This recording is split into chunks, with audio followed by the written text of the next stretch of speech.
Spirit is not the same. You have to keep on trimming. To trim means stay in fellowship. You have to trim your lamps.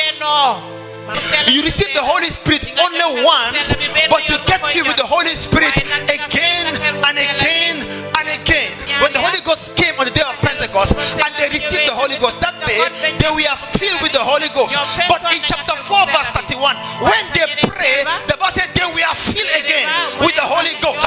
That means that the Holy Ghost, you receive him only once, but that receiving, that initial deposit is not enough. You have to keep fellowshipping every day to increase your oil. Not the Spirit.